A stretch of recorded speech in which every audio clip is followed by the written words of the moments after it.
My name is Lex Marinos. I'll be your host this evening. I'll ask Kylea a few questions initially to get it underway and then hand it over to you, and you can ask the questions that are most pressing for you. So, Kylea, as an independent, if you're elected to Parliament, what are you going to do about the rain? Kidding. Do you want me to answer that? I hope you're going to do something about it. Well, actually, we have umbrellas here tonight. Oh, yeah, so I actually have an immediate short-term solution. Pink umbrellas? Oh, aren't they attractive umbrellas? We'll talk about the merchandising in a little while, but by gee, already I'm looking at those umbrellas and thinking, out they go. They'll walk out of here. Okay. It was clear to me from watching Q&A the other night when Zali Stegel was on, independent member for Warringah.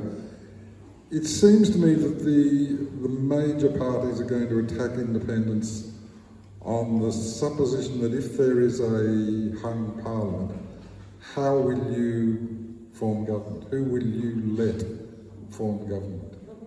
So, in other words, what are your preferences, I guess?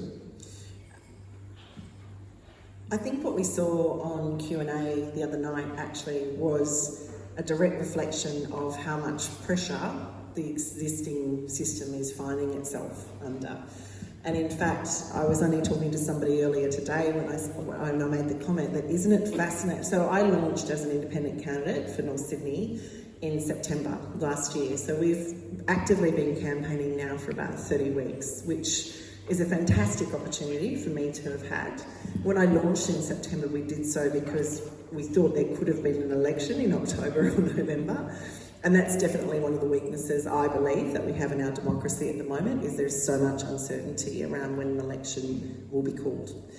But I digress. I think what I've witnessed is that in the 30 weeks that I've been out, though, the appearance of people like myself, and indeed myself in this seat and people in other seats, has actually put so much pressure on this two-party system, which is used to having it its own way, that they've actually started to crack through the centres of their own party because they don't know how to respond. In fact, when I first launched as an independent, somebody who's quite senior in the party political environment, who I won't name, and I won't even say what party they were in, but they actually called me and were like, Kylea, what are you doing? Because I've not ever been a politician, but I've worked around the edges of government for near on 30 years to get policy reform, legislative reform.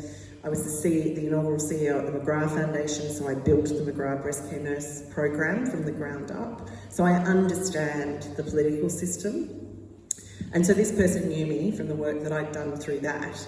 And I said, well, I'm running as an independent. They said, why? Why would you do that? And I said, what do you mean? And the exact response from this person was, well, Kylea, it's taken us 100 years to get this system to work in exactly the way we want it to work. And the only thing it can't cope with is people like you, independents. You know, you're really risking messing this up for us. So I had a very interesting conversation with this person where I then responded by saying, well, actually, I'm really quite happy to make you feel uncomfortable, because I think the basic premise for me, and one of the main reasons I'm running, is that I believe the parties have fundamentally forgotten that they exist to serve the people.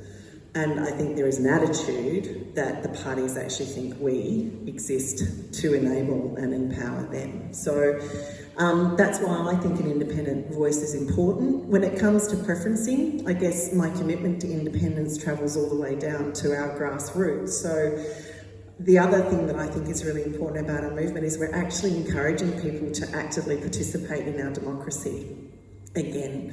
And for that reason, when it comes time for the election, I won't be instructing my community or the people who want to vote for me on how they should list their preferences. What I will be doing is very clearly, and I unashamedly ask it of you tonight, I would like to have your number one when it comes time for the election.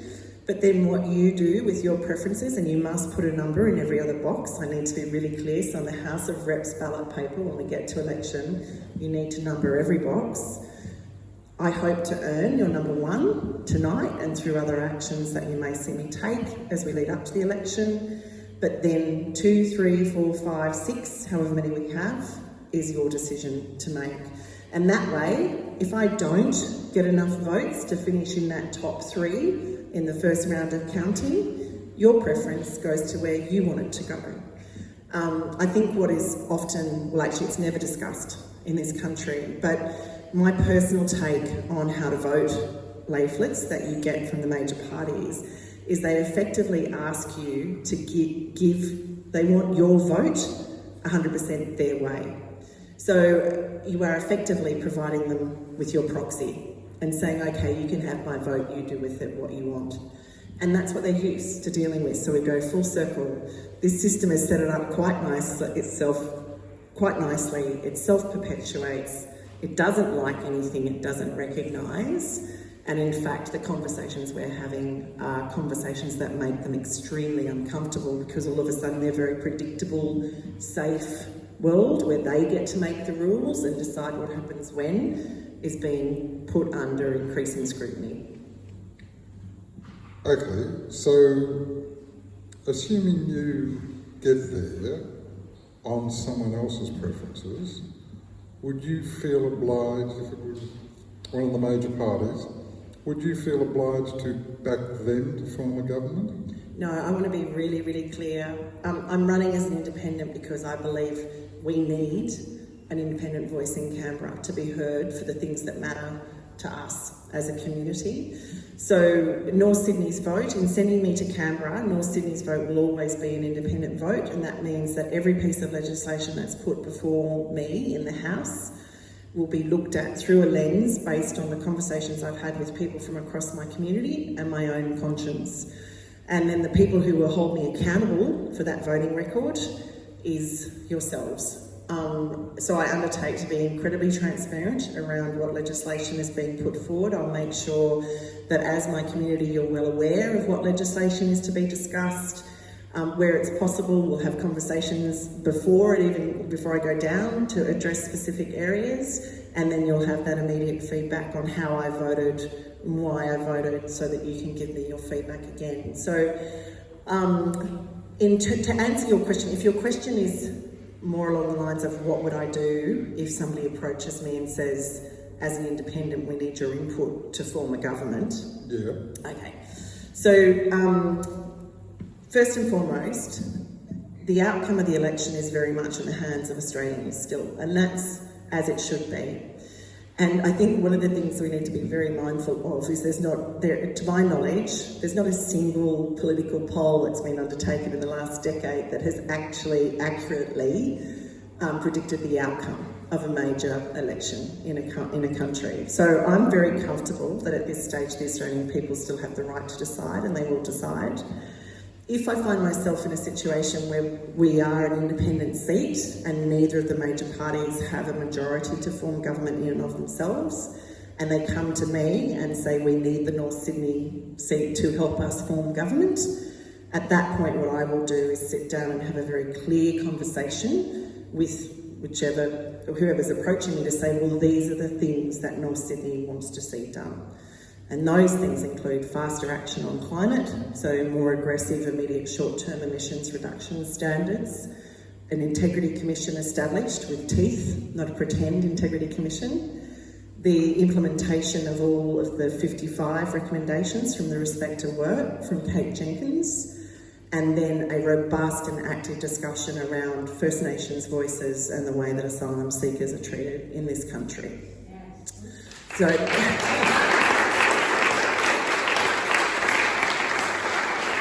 that would be my starting point as a conversation, and then it becomes the basis of who is able to move to a position to enable us to achieve what we want to achieve as an electorate. And I think that's what our country needs, to be really honest. So I'm not here, I do need to make it really clear, I'm not going in to be a nuisance in government, so I have no intention whatsoever. Once a government is formed, I'm not going to just be an element of mischief in that government. So I will guarantee supply for our government so the business of our country and the business of our public service can get on and do what it does best. But I do see myself playing a very active role in holding our government accountable for the things that they have said they will achieve. And I will do that from day one entering the parliament, because that's, in all honesty, it's the thing that does my head in at the moment in terms of how we're being governed. The number of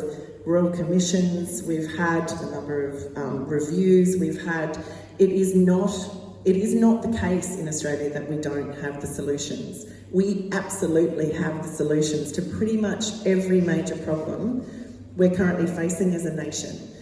But the current political system chooses to put those solutions in a second drawer somewhere. And I think that's why we need independent voices to go back into that House of Representatives and call both the major parties back to the table and hold them to account, so that we actually get progress that takes us further as a country than just a short 3-year cycle, which I think is how they're trying to run us at the moment. And, you know, I'm confident everyone sitting here today has had work experience. Maybe you two not quite yet, although you've probably got chores. But what any person who knows who's ever tried to build something is you cannot build it unless you have a long-term vision about what you're trying to create. And, you know, for me, I really want to feel like our federal government is fundamentally providing 3 services. The first of it is leadership. So very clear lens on where we're going as a country and how we're going to get there and when we're going to get there. The second part I believe our federal government needs to do better at is coordination. So we are fundamentally a federated nation. We've seen that particularly in the last 12 to 18 months. Who in their life would ever have thought that as an Australian you wouldn't be able to cross the Queensland border or the Victorian border, but that happened. And, you know, I think that was the federal government failed in its responsibilities there to be more active in their coordination across our country. And then the third thing is stimulus for our country. So whether that is intellectual stimulus, financial stimulus, resource stimulus, that's the role of the federal government. And if we had a federal government doing those 3 things, I think we'd be a very, very different country. In recent days, weeks, we've witnessed some fairly unedifying infighting in both parties, partisanship. And what have you made of that? As an independent, you're not part of a party system. What have you, when you stand back and observe what's going on in both the major parties, in terms of internal friction, what have you made of that? I just think it speaks volumes to the first kind of, I guess, the theory that I put to everybody in the room at the start, which is the parties are actually more concerned about their own internal politics than they are with the people that they were originally established to help move forward. So there's a small part of me that dies every time I see the 2 men who are meant to be the leaders of our nation at the moment, those being Scott Morrison and Albanese, when they go at each other personally, it actually, a little part of me just breaks off, because I think that is such a waste of intellect and opportunity. And I really wish somebody would stand up in front of them and go, boys, focus on the issues. You know, tell us about your plan. What's your vision? Let us, my hope, if I get to Canberra as North Sydney's independent, my hope and my commitment to all of you in this room today is I will work every day that I have that opportunity to actually create an environment where our kids look at our leaders and actually can see people acting with dignity, acting with transparency, accepting responsibility, and actually feel proud and inspired by those people. At the moment, I am not proud and inspired by our national leaders, and that's not good enough to me. Is it true there's no code of conduct? There's no parliamentary code of conduct. Can you believe it? There's a ministerial code of conduct, And I think we've seen in the last 3 years what that's worth. In fact, when we ran out of toilet paper, we probably should have just grabbed the copies of it, to be honest. But there is a ministerial code of conduct, but there is no parliamentary code of conduct. And in fact, every time one has tried to be introduced into the House, the two major parties have blocked it. So I think there are a number of issues that I would argue we can only move forward on by having independent representation in there, because independents have no vested interest. You know, at the end of the day, we're not in there to build a career. We're not aiming for ministerial positions. We've not been in there since day dot. You know, we're coming from an outside perspective. Our whole mission of going in is to make sure that our community voice is heard. So on that basis, I think independents are uniquely placed to advocate for things like integrity in politics, the establishment of an integrity commission, things like the removal of money, the influence of money in politics. You know, how do we introduce a system where actually donations are immediately transparent, so it's real-time reporting on donations, that the reporting donation amount is lower. I have no problem if Clive Palmer wants to give and spend $83 million on advertising. It's his money, it's his gig. Are you going to match him? No, not in my wildest dreams. Anyway, but I want to know that it's happening. You know, like, be upfront about it, and that enables us to make a judgment call on, well, whether did that $83 million actually really pay off to enable him to, in turn, unlock the billions of dollars of resources that were the Beetaloo Basin that he just happens to be one of the major beneficiaries of in terms of those mineral licensing. So I think integrity is one that only independents can drive. I do believe the treatment of asylum seekers is something that only independents can drive, and that's because whether they like it or not, both of the major parties are equally responsible for our human rights record in this country at the moment. You know, each of them have played a role in establishing mandatory detention, indefinite mandatory detention, offshore processing, and, you know, those very hateful and hurtful words, if you came by boat, you'll never be an Australian citizen, you know, despite having been here for a decade and having nowhere else to go. So I think the treatment of fundamentally human rights issues are things that independents are best placed to pick up and advocate for. And then I think the third piece where independents can really play an active role is around accountability. And when I talk about accountability, I'm talking about things like, you know, it beggars belief to me that we're having an argument at the moment in this country about how can we afford to pay people who work in aged care facilities and healthcare facilities more. You know, I think I saw a figure the other day saying it would be $2.5 billion in the first year. And that is a lot of money. But to put that in context, the cancellation of the subs contract in South Australia cost us $5 billion. And we got absolutely nothing for that. So I think, you know, that's where I was always raised to believe that a Liberal government was an economically robust and business-centric government. And for me, that was the final piece of what made me stand up, is I realised that actually not only were the decisions the government was making, and in my case it was the establishment of the gas power plant in Kurri Kurri, to me that project is reprehensible, not only because of what it reflects and what it means for our environment here in Australia for the next, you know, decade, 2 decades, 3 decades, but also just what a bad business decision it is. There's another $600 million on an asset that won't even have time to depreciate in its lifetime. I'm telling you right now, you know, if $600 million is a lot of net zero communities. I was talking to Sol recently, Sol Griffith, who's just written a book called The Big Switch. So it's about electrifying everything as quickly as we can. And he's done the numbers and he's worked out that you can take a community of 1,000 households and actually switch it to 100% electrified for a budget of around about at max $20 million. So if you've suddenly got $600 million that's being released from a gas power plant that is actually not needed, and you transfer it to actually electrifying communities, and you start with the communities that are going to be most impacted by shutting these projects down, because that's what they always hold over our heads, yeah? You can't not build it. The people of Kurri Kurri will suffer. Well, what about if we start with curry, fully electrify it, make sure they have a TAFE in that community that is training their young people to be world leaders in how you install and implement, sustainable renewable power solutions. Like, the world is their oyster in that environment, rather than, just lobbing them with another same old oyster. I don't know why I said oyster, but it's, oyster.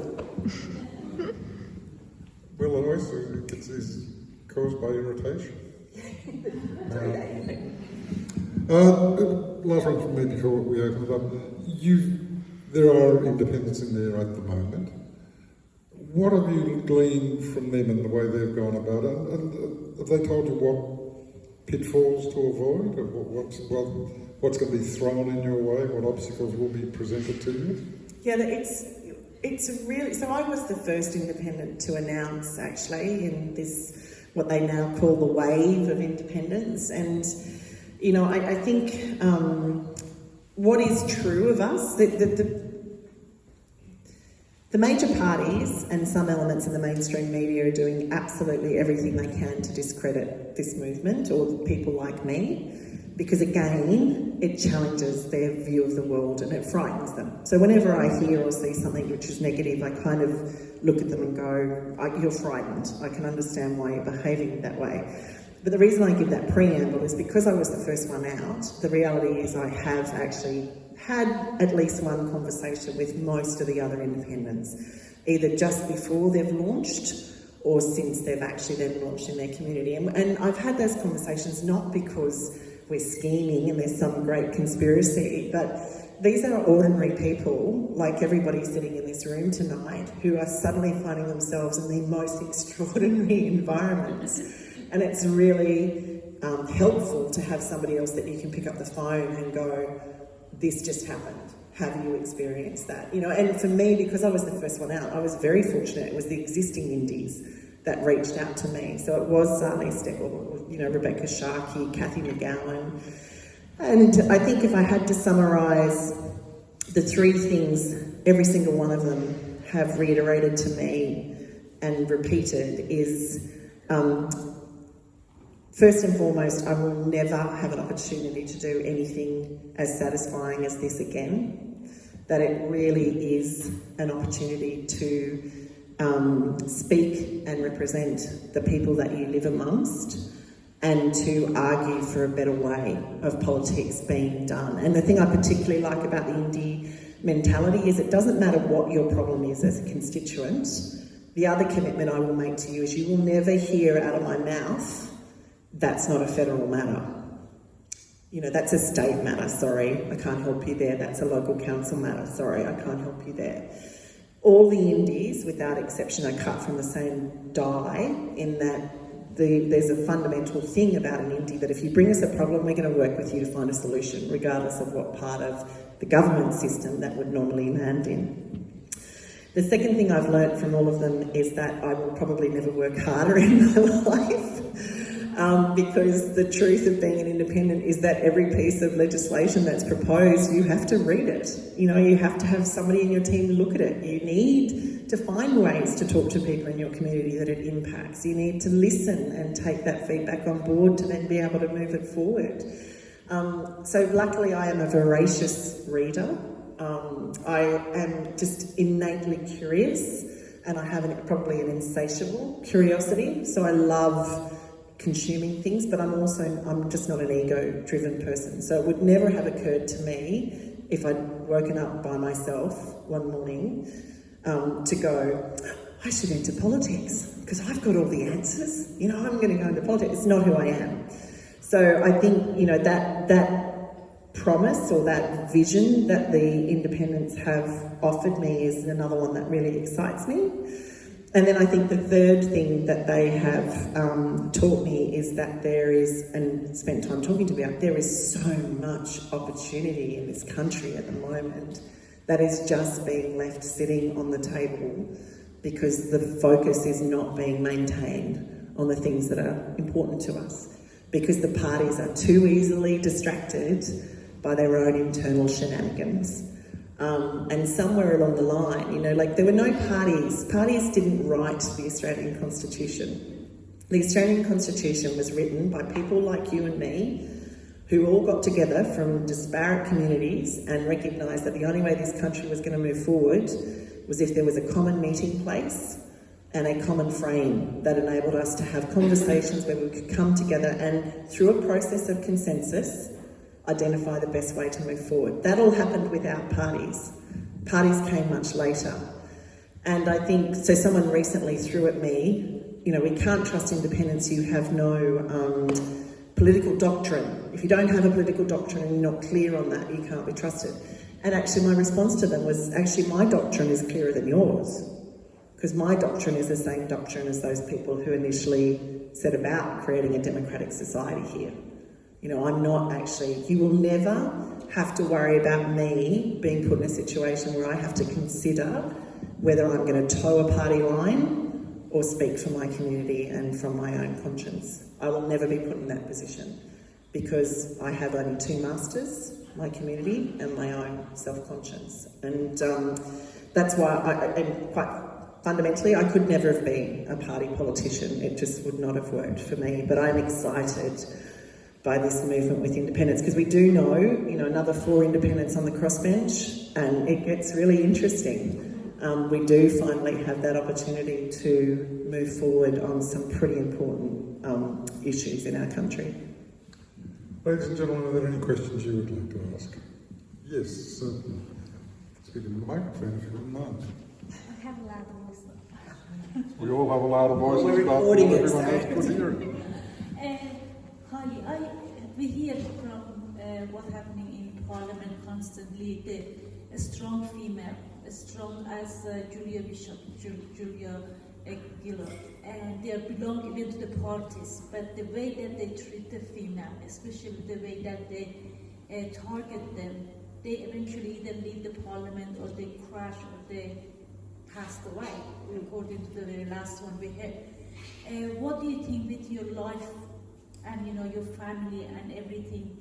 What effect is gonna have on you, and how do you think that you're gonna stand against this bully of the male stereotype? Yeah, look, I think, so what's important to know about me, I've worked since I was 14, okay, so I come from very humble backgrounds. My dad owned a service station when I was a little teeny tacker, and he to this day is still a mechanic. My mum is a travel agent. My grandmothers had a lot to do with me in my formative years because my mum and dad were only 18 and 20. So my grandmothers basically whisked me away, and they were both what I guess these days we call subsistence farmers because they didn't have electricity, they didn't have running hot water.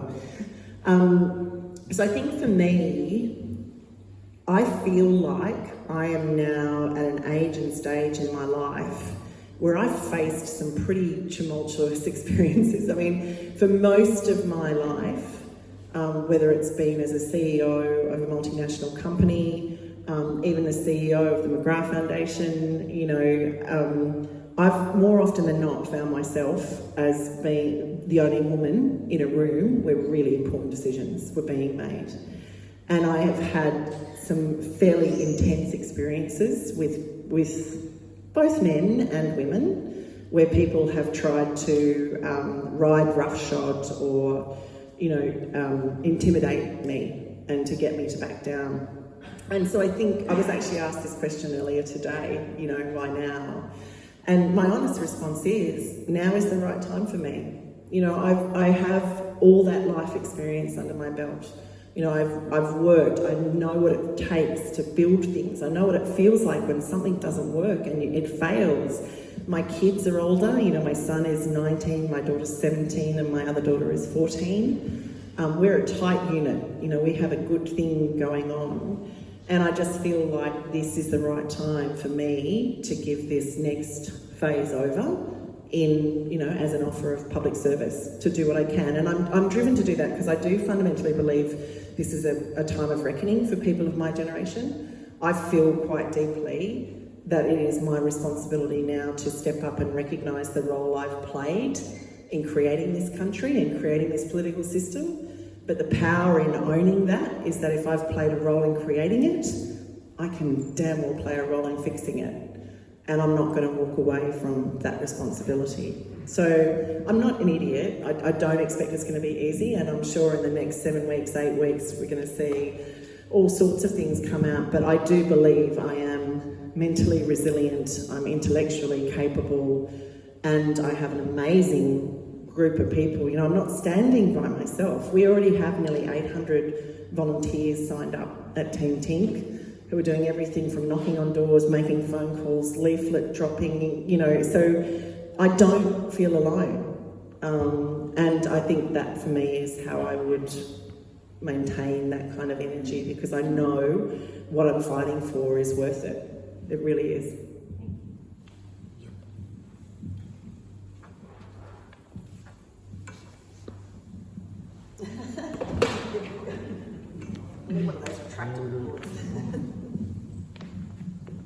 Hi Kylie, I just had a question for you.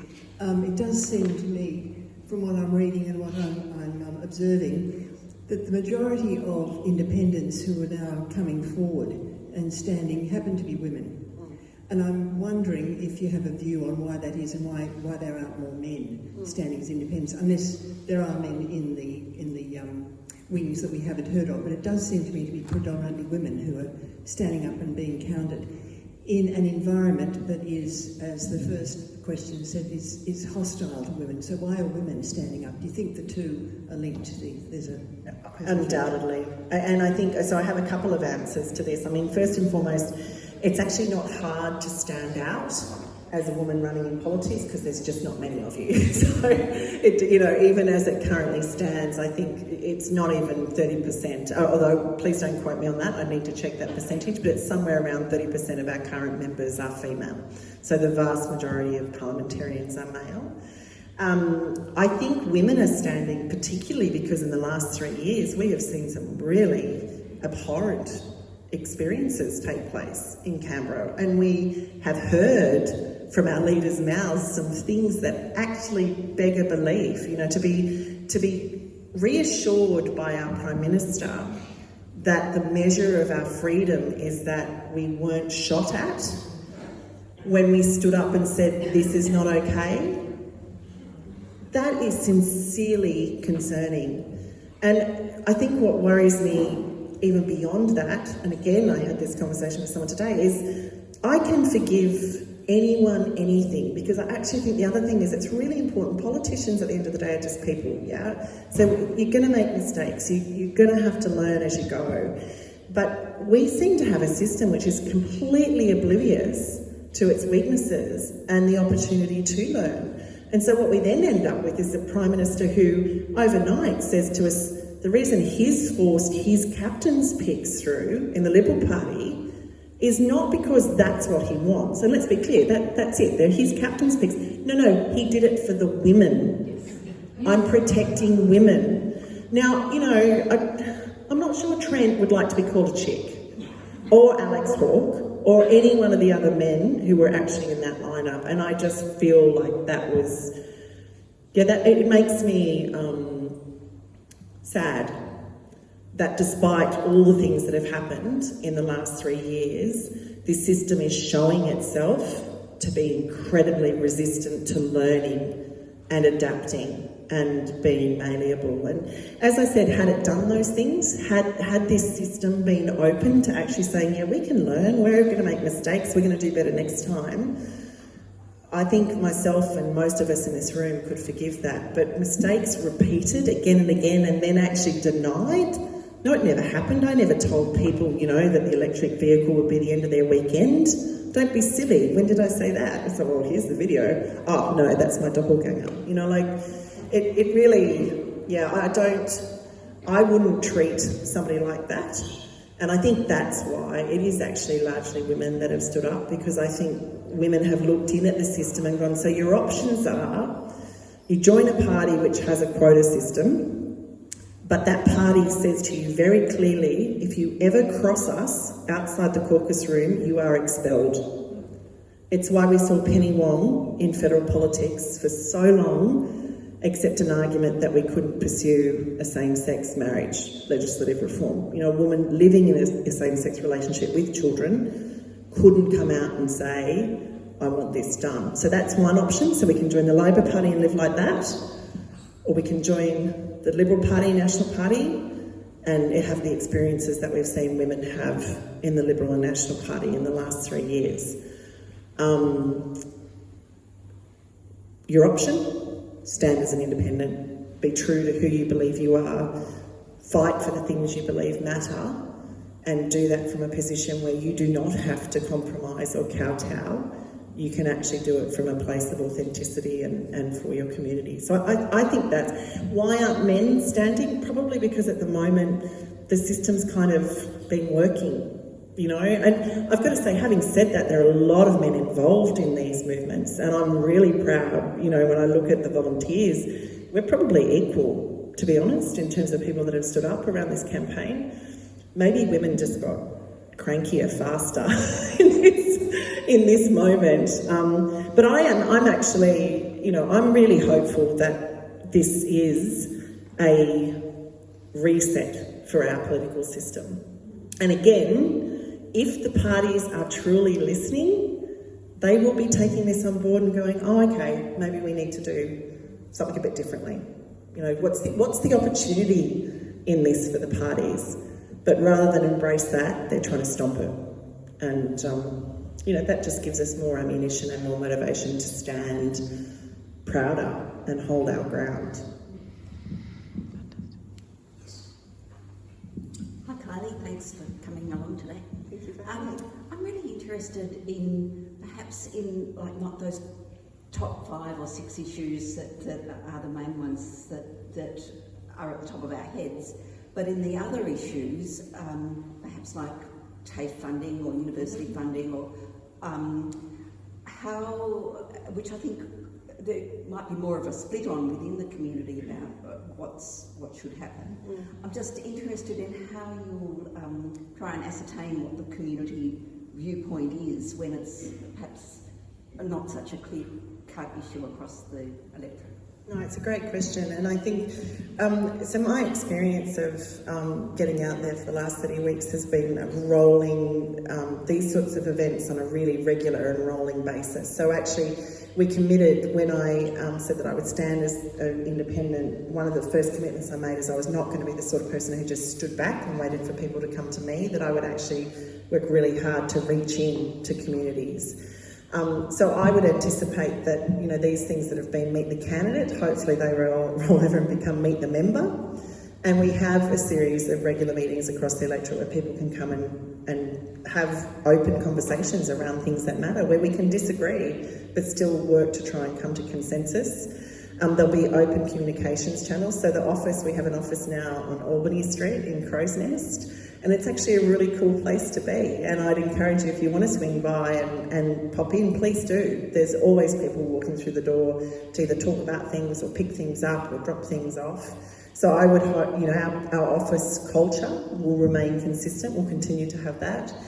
And actually, I do think fundamentally it comes back to transparency and ensuring that the office, that is our member, that is me, has the systems in place that you are never in doubt of what's going on. And that's even through to things like having my diary visible to you guys, so you can see, oh, who's she meeting, you know, this week, or so just, and feeding back to you. Like I said, it's not like parliamentarians actually aren't surprised by the legislation that's put in front of them when they go to Parliament House. Every parliamentarian has access to what's going to be discussed before the next Parliament sits for a period of time before they go into Parliament. It's just at the moment the only people even promoting that to our community are the independents. The independents are putting it up on their website and saying these are the issues that are coming up. If you have an interest in them, you know, now's the time to reach out, connect, and, you know, we'll go from there. So again, I'm not going to pretend like I have every answer down pat and I know exactly how it's going to work, but I am confident that we have good processes in place to start and that we'll get better at it as we roll on, because I've seen that's what's happened in Indi, in Victoria, for example. You know, they went first with Cathy McGowan, and they're now coming into their second term with Cathy McGowan's successor. And they've gotten heaps better than what they were in their first 12 months. I've seen it with Zali you know, she's learnt as she's gone. And I think that's the opportunity that presents itself for our community.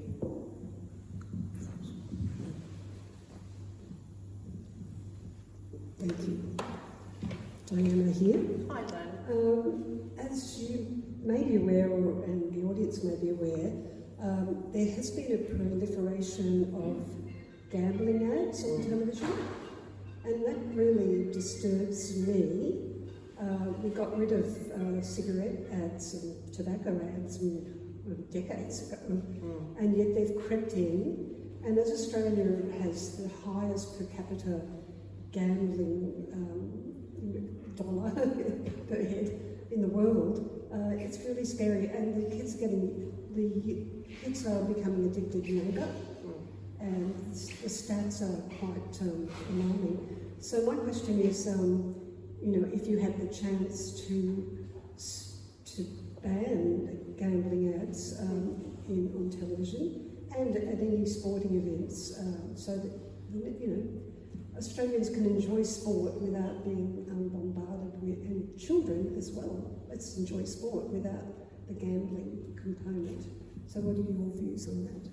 Yeah, I mean, so I'm going to come at this in two directions. So the other thing to know about me is that actually the first role I ever had out of university back in the early 90s was actually working in exactly that space of tobacco control in Australia. So I was actually part of the early movement that pushed to get tobacco advertising off television, that pushed to get images onto packaging, that pushed to add a tax to the price of cigarettes so that it became more expensive for people to indulge in the habit, that pushed for, you know, smoke-free environments, workplaces, all the way through to smoke-free dining and clubs and pubs. And that work fundamentally shaped, I think, how I've probably approached every other opportunity that's been put in front of me, which is, you know, build consensus, find the people that can help you get it done, build consensus, and then tackle the issue that's facing your community. I agree with you. As the mother of a 19-year-old son, I think that where cigarettes and tobacco stepped out, gambling has slid in. And I do think that as a nation, we need to decide if we want that to continue or where we feel it has a place in our society versus where it's overstepping. So I know Andrew Wilkie has done, as an independent, again, Andrew's already done quite a bit of work in this gambling responsibility space.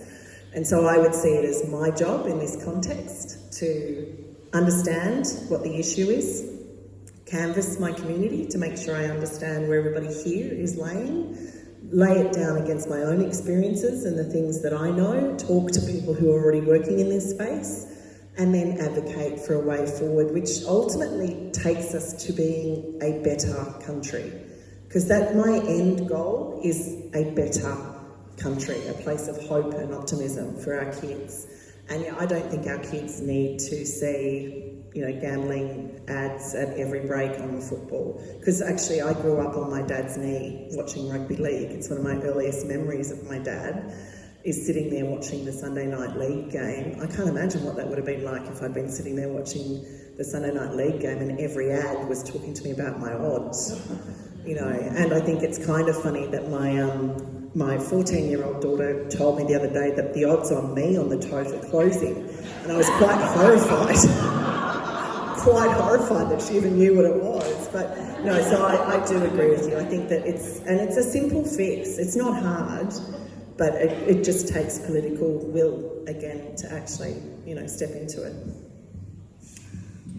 So if you've got Odds are loose closing, cash, here you go. get on So that, because they're just shortening and just not going to get the return. Yes, anyone else?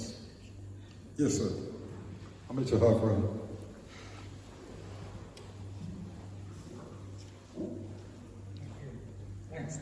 Thanks, Chloe. It really follows on from the last question. What are your views on lobbyists and the payment to governments and oppositions of the huge amounts of money that are paid to keep gambling, liquor, and what else? Thank you. it's not serving our country. You know, like, and I think, so again, when I reflect on the things that I've seen work in other areas where we've been successful, when we've tackled projects like this, it is about turning the light on, so it's about transparency. And I think that's why things like having real-time reporting on donations, having access to parliamentarians' calendars and schedules so you can see who they're meeting and what they're talking about.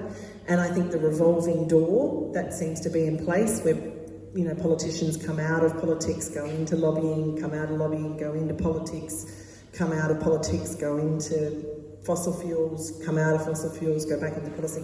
I think we need to be doing a better job at tracking and, again, full transparency. I'm not suggesting we need to be militant about stopping that stuff, but it has to be visible, because if you know where somebody's come from, just like you guys now have a little bit of insight into who I am, you have a better sense about how I'm going to see the world. And, you know, there's no doubt Australia came out of COVID with a gas-led recovery because the chair of the committee that was tasked with planning our COVID recovery came out of the fossil fuel industry. And I look at that and I kind of go, how amazing would that have been if that had pointed somebody who was actually a sustainable and renewable energy expert? And they'd actually come out and said, you know what, we're going to have a decarbonised-led recovery out of COVID, because that was equally possible. It was all down to who was appointed to that board. So I think it's matters of transparency around board appointment, and it's why we need a Federal Integrity Commission, fundamentally, at that level.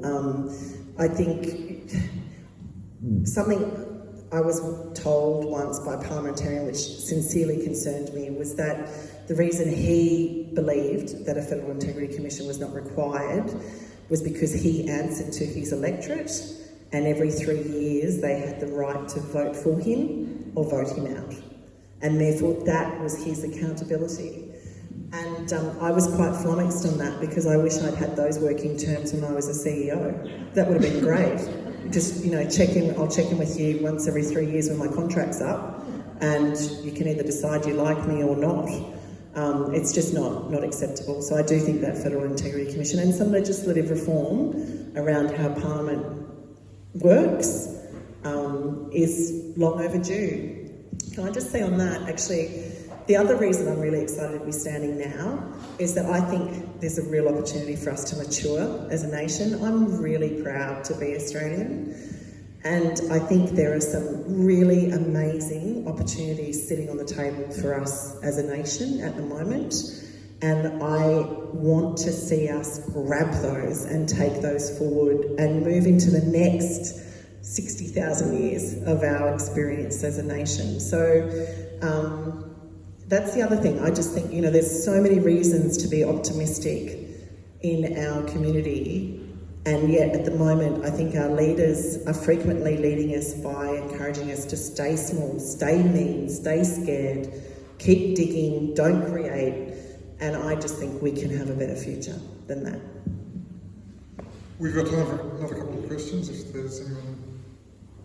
Yes, ma'am. Let's see if I can get to you.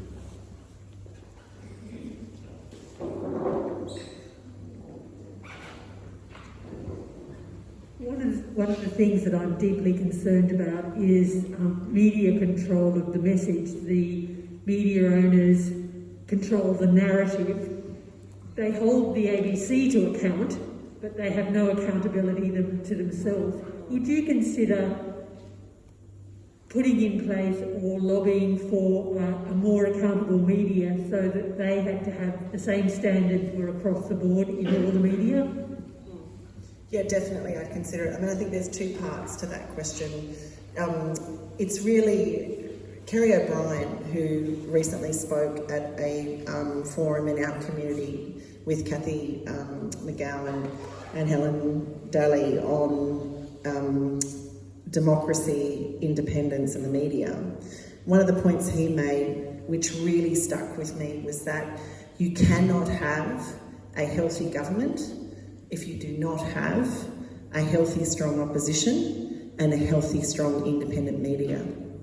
And so Kerry was actually saying the reason our standards have fallen so far in terms of Australian politics is because we don't have strong, healthy opposition and a strong, healthy independent media. So, you know, the constant demonisation of the ABC by the political process actually bemuses me, because I think when you look at the ABC as a resource for our nation, it's responsible for the production of our highest rate of domestic content. You know, there is balance in its news if you care to actually sit and listen to it and watch it through to the end.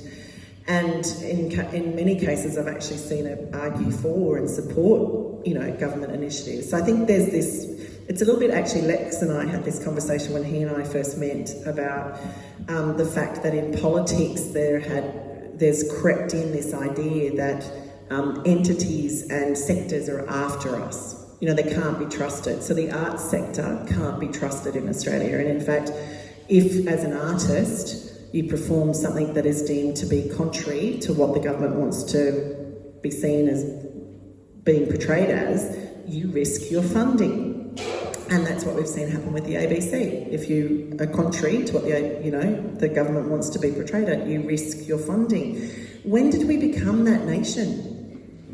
Like, and I've experienced it firsthand, because people are getting involved. It's particularly in the first few months of launching as an independent. There were people who were involved in this push with me who couldn't afford to actually be public about their support because they were sincerely worried about the ramifications for the other organisations that they were involved in.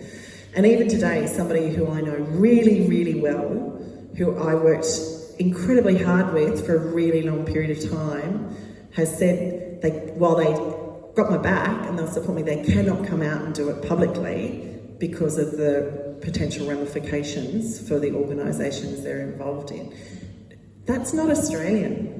It's also not befitting of our democracy.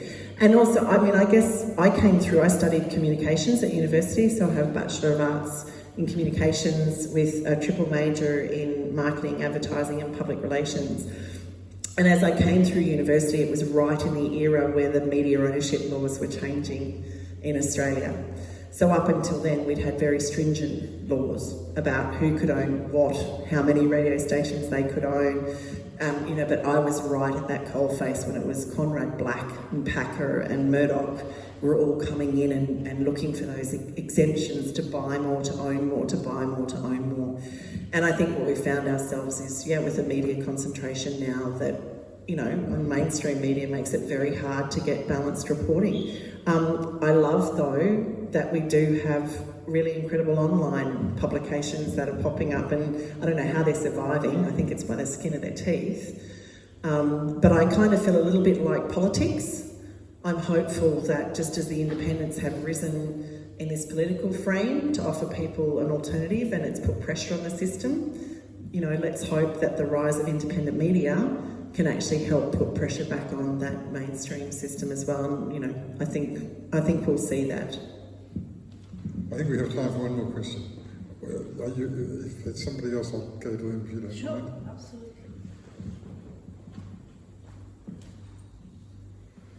Hi, Kylie. Hi. I'm already a fan. I've got your T-shirt. The biggest existential threat that we're facing is climate change. And that's really why I have your T-shirt and have your back at the moment. But I'm really interested to know what you think. Australia has this week been, referred to as liars, along with other countries that have said they would have some standards as a result of the COP meetings and then haven't lived up to the agreements that they had. What do you think we can really do in Australia in the next year or so to effect some change there and help our world and the future for our children and grandchildren? Thanks. Donna, thank you for the question. And I think this actually is a great example of, it's not that we don't have the answers, we lack the political will to move forward on the answers. And you're right, it is an existential threat. We're flooding again tonight, yeah, as we all sit here, we have people that are homes and assets are going under yet again for the third time. And I'm sure this time we'll be told it was a once in a 1,500 year chance. To answer your question though, I believe there are a number of things we can do. The first, as North Sydney's independent, I would immediately add my voice to pushes to get the climate bills passed that Zali Steggall tabled to Parliament 2 years ago now. I think what's really important about those bills is a bit like Helen Haynes's Integrity Commission legislation. They are best in class proposed legislative reform, and they're modelled on exactly what the UK has had in place now for almost a decade. So we know it works. This is not out there crazy, wacky legislative reform. So I would throw my weight and our vote behind Zali's push to get those bills through. The second thing I think I would like us to do as a community is actually show the nation how we can play a role. And actually I've been very fortunate to meet incredible people across our community who are already working, advocating and taking part in the sustainable and renewable future of our country. And one of the things we've mapped out is that actually by working with local councils, working with state government and making sure I'm bringing the right federal resources to the table, the federal seat of North Sydney could be net zero, one of the first net zero urban energy zones in the country. And we can definitely do that by 2030. And the reason that's important is because if we can do it, anybody can do it when it comes to a metropolitan setting. So it's us showing that we have the will and the leadership and the capability to be able to achieve it. And then the third thing I will allude to tonight, but it's actually, I'll lock you all now into the cone of silence. I'm currently working with my team. I actually want to put forward a bill, a private member's bill, that focuses specifically on cleaner, more efficient transport for our country. Because vehicle emissions, transport emissions are the third highest contributor to emissions across our country. And Australia has some of the dirtiest fuel and the most inefficient vehicles in the world. Do you know that Australia is the only country outside Saudi Arabia in the OECD to not have vehicle emission standards? It's quite mind-blowing. And what that means is that actually Australia, for as long as we don't have a vehicle emission standard, we will be last on the list to actually have access to any of the higher performing vehicles and even our electric vehicles. We're just not a market that it pays for car manufacturers to prioritise in terms of bringing those vehicles in.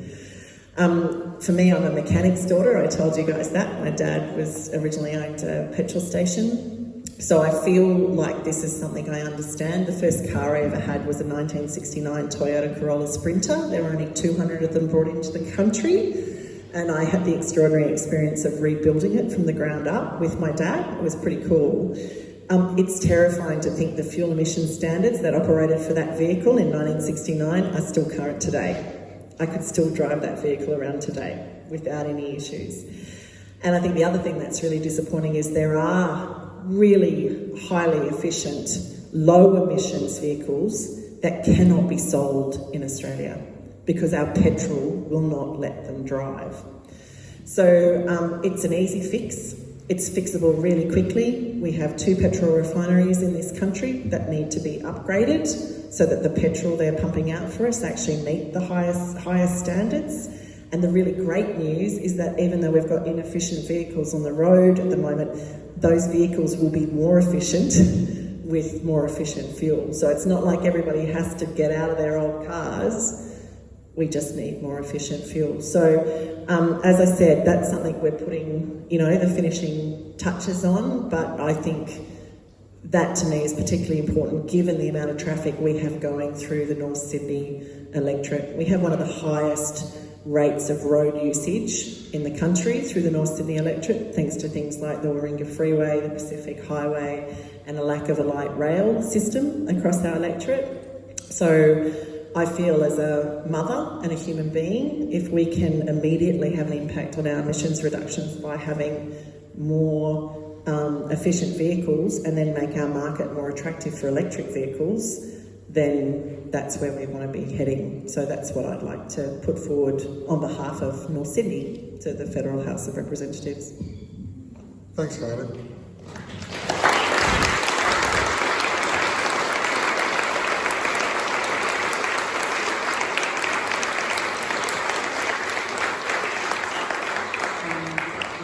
Thank you, ladies and gentlemen, for coming out. The conversation doesn't have to stop here. You can go online, you can use the QR code to take it to the website. You can drop into the office.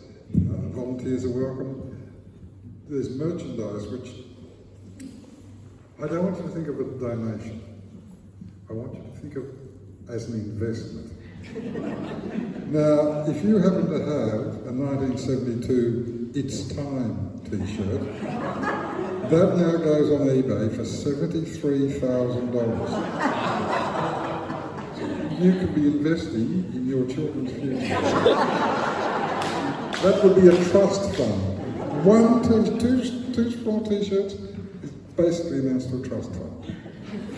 If you'd like to get core flutes and put them up at home, do so. I had to go out and put glasses and a moustache on mine because no one else was doing it, but that looks good. Looks good. Anyway, thank you for coming. Please stay engaged, consult the website, there will be further meetings, there will be further announcements, and if you've got a bit of time on your hands, volunteers are always welcome. Thank you very much.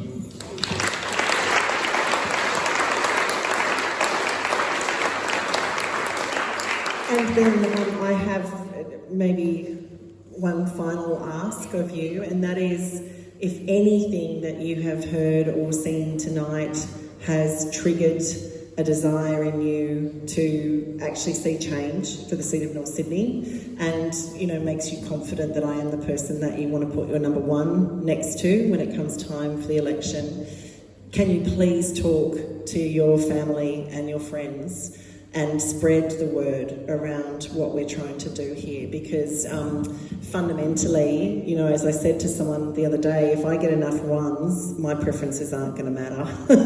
And I would really love that to be the outcome. Zali Stegel, when she ran, she actually ended up with 45% of the primary vote.